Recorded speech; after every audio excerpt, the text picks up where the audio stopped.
dan Bante. Nah, mungkin kita ke Kiai, Pak Yai Min. Nah, kira-kira itu kita ini kan di abad 21 ya. Dulu kalau tadi kata Bante dari timur ke barat, terus barat menuju timur. Nah, dulu kalau secara filsafat kita memandang itu kan orang menggunakan rasional, lalu muncul irasional di situ kan, lalu religius itu muncul di situ. Nah, itu kan secara ilmu filsafat. Lalu artinya ada tesis, antitesis. Nah, di saat kita ini kita perpaduan keduanya. Jadi kalau kata Bante itu memang tepat sekali ya. Antara intelektual dan religius itu, rasional dan irasional itu bergabung ya di saat ini. Nah, itu bagaimana menurut Oke, silakan.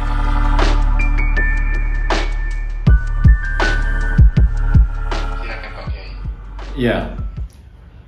Ya filsafat, jadi gini, mudahnya begini ya, barangkali menurut saya filsafat itu kan bicara rasional, kemudian melahirkan intelektual, keilmuan, materialistik, hedonistik.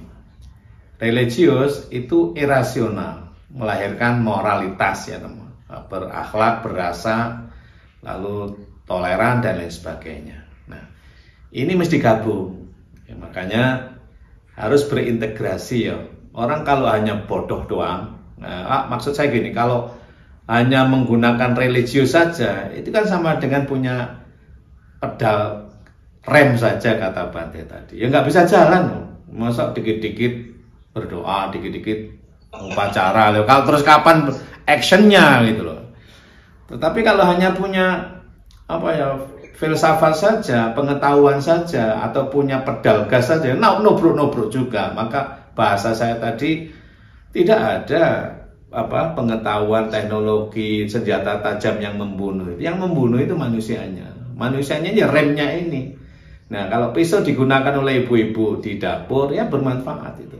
Tapi bisa juga digunakan oleh seseorang melukai orang lain. Jadi zahir dan batin. Jadi kalau pengetahuan intelektual itu rasio kita ini ya, yang melahirkan pikiran-pikiran ingin bahagia itu hanya ditopang oleh material ya.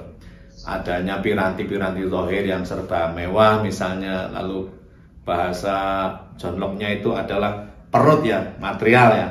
Lalu kemudian, dan kalau menurut Freud itu adalah bawah perut ya, lipid, hanya itu aja itu loh. Dari perut ke bawah perut, dari bawah perut ke atas perut, dari perut ke bawah perut, dari bawahnya ke perut lagi, dari itu aja bahagia ukuran. Dan ternyata itu tidak mendatangkan bahagia secara real dan nyata pada mereka. Buktinya mereka walaupun sudah bergelimang harta, terus kepuasan hedonistiknya juga diumbar demikian rupa, tapi mereka mengakhirinya dengan tragis, misalnya bunuh diri massal dan lain sebagainya. Artinya apa? Bahwa intelektualitas yang tidak didukung oleh religiositas ini akan melahirkan pribadi-pribadi yang materialistik dan sangat membahayakan, alias orang hanya berkendaraan tapi punya pedal gas, tidak punya pedal rem, bahkan tidak punya bagaimana bisa menggunakannya. Oleh sebab itu dua-duanya ini harus berjalan seiring ya. Maka tadi dikatakan oleh Bante, jadi jangan hanya tekstual, jangan hanya ayat-ayat, jangan hanya syariat bloko bahasa Jawanya itu, jangan hanya buku-buku kering, tapi bagaimana kitab basah ini yang mesti harus selalu ada dalam kehidupan kita. Maka kalau di dalam kaji tasawuf itu kitab itu ada dua itu. Kitab tulisan yang ditulis di atas kertas dicetak oleh percetakan itu namanya kitab kering. Ya, namanya mushaf ya, kalau dalam bahasa Islam itu mushaf. Quran 30 juz, 114 surah, sekian ayat itu namanya kitab kering. Itu nggak cukup dibaca ya, kalau hanya dibaca itu berbuki kuping teman gitu bahasa saya. Mohon maaf ini, dibaca berbuki kuping. Tapi bagaimana kitab itu menunjuk pada catatan yang dalam dadamu. Bahkan Tuhan sendiri sudah menyatakan dalam firman-Nya itu surat ke berapa ya, 17 Surat ke-17 itu surat Al-Isra ayatnya 14. Saya ini hafal gitu-gitu. Itu iqra kitabak. Apa? Bacalah kitabmu itu. Apa kitabmu itu? Kitab yang bisa kafa binafsikal yauma 'alaika hasiba. Kitab dalam dadamu yang bisa menjadi evaluasi terhadap dirimu, bukan kitab apa itu bismillah sampai minal jinnati wanas, itu bukan. Itu dibaca sekedar untuk menjadi petunjuk. Tapi yang terpenting adalah catatan kitab yang dalam dadamu, itu namanya buku teles bahasa Bante tadi. Maka sering saya contohkan, misalnya jangan berdebat persoalan misalnya Surabaya 85 kilo tunjuk arah ke utara. Sementara ada juga yang Surabaya 20 kilo tunjuk arah ke selatan. Karena beda diperdebatkan. Ini namanya kitab kering gitu loh. Kitab apapun mengajarkan petunjuk kebaikan. Tapi semua bergantung pada kitab telesmu. Kamu ke Surabaya apa enggak? Tahu Surabaya apa enggak? Ngerasaknya Surabaya apa enggak? Taumu Surabaya sejauh mana? Itu yang terpenting sebenarnya. Alias bahasa agama saya itu adalah tarikatnya itu. Jadi ya jangan hanya syariatnya doang, tapi bagaimana kamu bisa melakukan, mempraktekkan untuk dirimu dengan penuh keimanan, sehingga melahirkan satu pribadi akhlak mulia yang baik pada siapapun. Maka saya sangat setuju. Jadi agama itu bukan dibanding-bandingkan, apalagi dibuat perbandingan agama. Tapi kalau disandingkan itu sungguh indah. Kenapa? Karena ternyata tidak ada teks agama itu yang mengajarkan kejelekan.